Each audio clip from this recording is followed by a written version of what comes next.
How to start an ice cream shop. Ice cream is one of the most popular treats in North America. It's little wonder that there are so many parlors and vendors, serving anything from traditional ice cream and frozen yogurt to frozen custards and Italian gelato. It's a tempting business venture. Are you thinking of starting your own shop?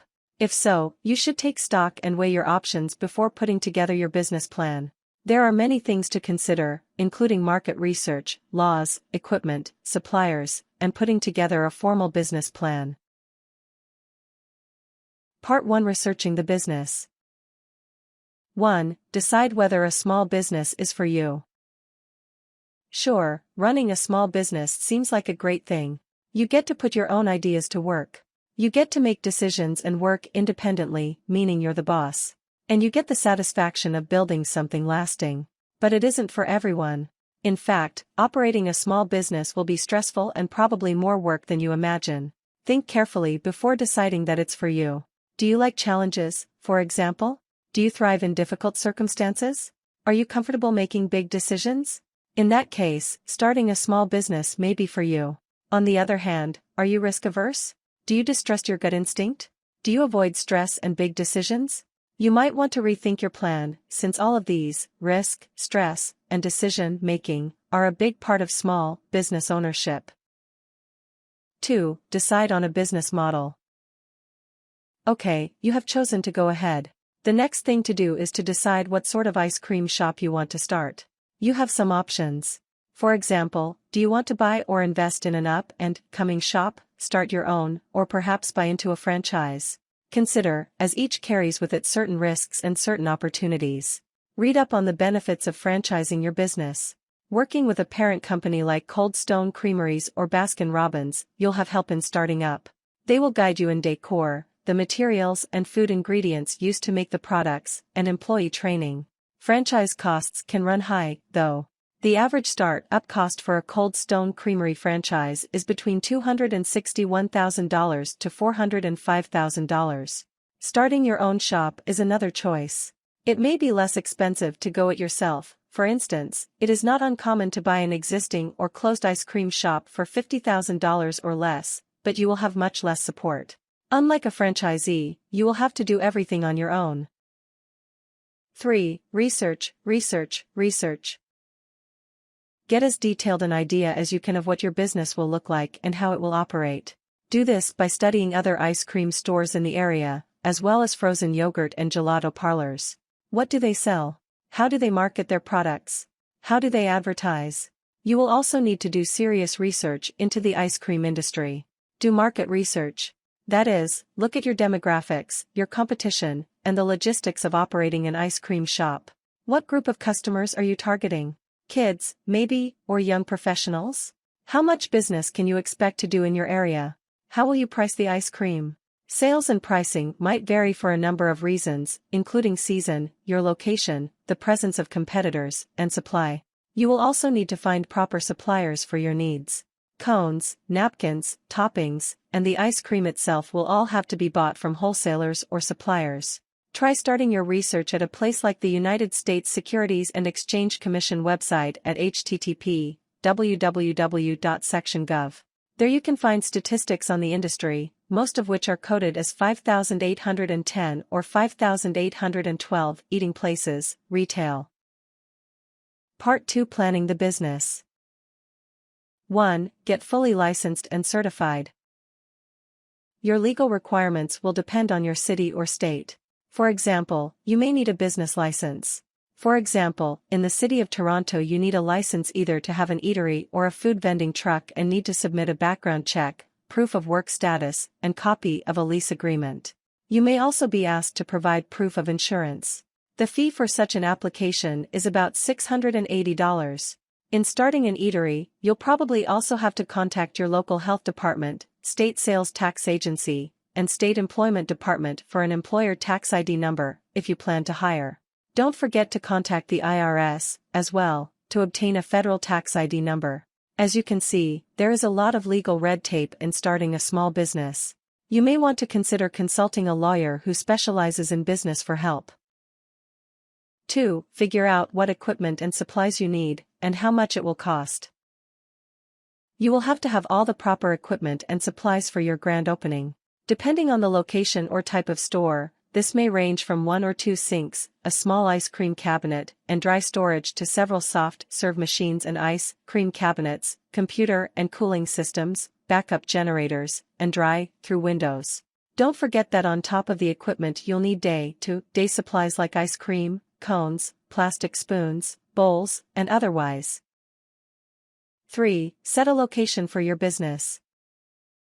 Decide on a strategic and viable location for your business. You'll want to place it near a ready source of customers, like close to malls, parks, in the city center, or near other retail businesses. Accessibility and convenience is key. Keep in things like car and foot traffic, but also whether there are existing ice cream parlors nearby who might be stiff competition. Your shop may be quite small or large, anywhere from 400 to 4,000 square feet. Remember that you will need space for ice cream storage in addition to retail space. 4. Write a formal business plan. Take what you have learned in your research and planning and, now, put it on paper. A business plan will map the financial and practical success of your shop. It can also convince a bank or investor to help finance you. Your plan should outline how much you plan to sell, projecting your sales minus your operating costs, for a number of years, usually 3 to 5. Base your data on the market research you did, the size of your local market, your competition, your pricing, your marketing and operations plans, and trends in the overall industry. Include your projected costs for supplies, lease or rental agreement, wages, business insurance, and other things. Business plans usually follow a set format. They should begin with a short summary, called an executive summary, and then your business strategy and plans for growth, your marketing strategy, your operation plans, human resources plan, a financial projection, and an analysis of strengths, weaknesses, and possible threats, called a SWOT analysis. You can check your format on a website like the Canadian Business Network website at http://www.canadabusiness.ca, eng, page 2753. Part 3. Getting started. 1. Structure the business. As part of starting a new business, you'll need to do what's called structuring.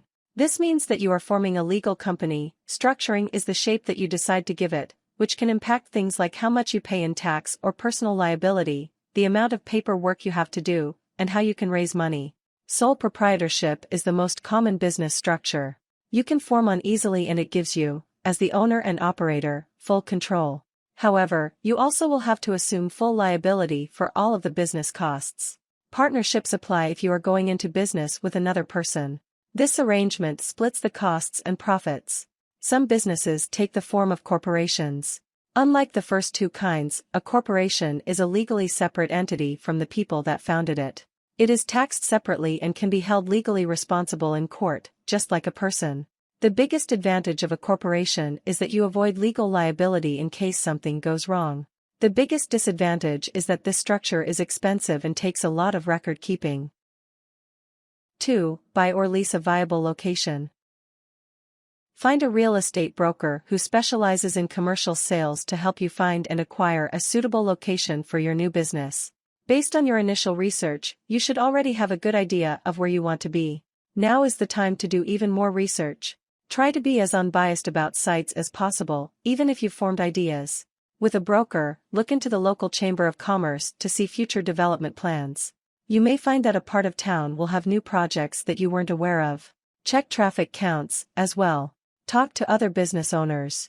Ask them what they find important in a location.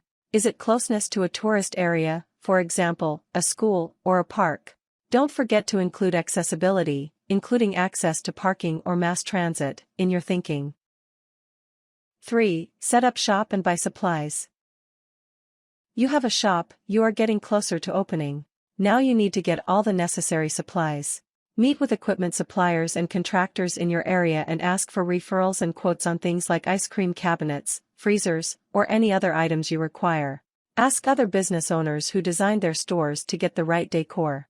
Or, visit other stores and take notes. See what you like, write it down, and use it in your own floor plan. Get your ice cream supplies, as well. Try to shop around for the best prices, comparing wholesale ice cream and stocking a variety of flavors to accommodate customers' different tastes. You may also need toppings, sundae dishes, soda glasses, and other goods. Find suitable suppliers for those, as well. 4. Hire staff. If you don't want to run the operation entirely on your own, you'll have to hire staff. But where to start? You can try several things in order to find good staff. You might try going to a recruitment service, which will vet candidates for you through their own networks but will also charge a fee. You can also try advertising on the internet, in the classified section, at campus, job fairs, or with do-it-yourself advertising. Hiring takes more than just finding the right person. Keep in mind that you'll have to put them on your payroll and keep records of all their earnings for tax purposes, withhold Social Security and other taxes, and report these numbers every year. You may have other legal obligations to employees in areas like labor standards, health care, and taxation. Make sure that you are in full compliance with the law to avoid problems. It is best to talk to a business lawyer in order to know your duties and rights. 5. Consider joining a trade association. There is at least one national trade association for the ice cream industry in the United States, the NICRA. Joining such an organization can be beneficial for you as a small business owner. For one thing, it will plug you into a network of ice cream retailers and also sometimes suppliers of cones, toppings, nuts, flavorings, and equipment. Trade associations are often usually involved in lobbying. NICRA offers benefits to its members, including, but not limited to, monthly bulletins, participation in an annual convention, ice cream quality testing, insurance programs, and scholarship opportunities.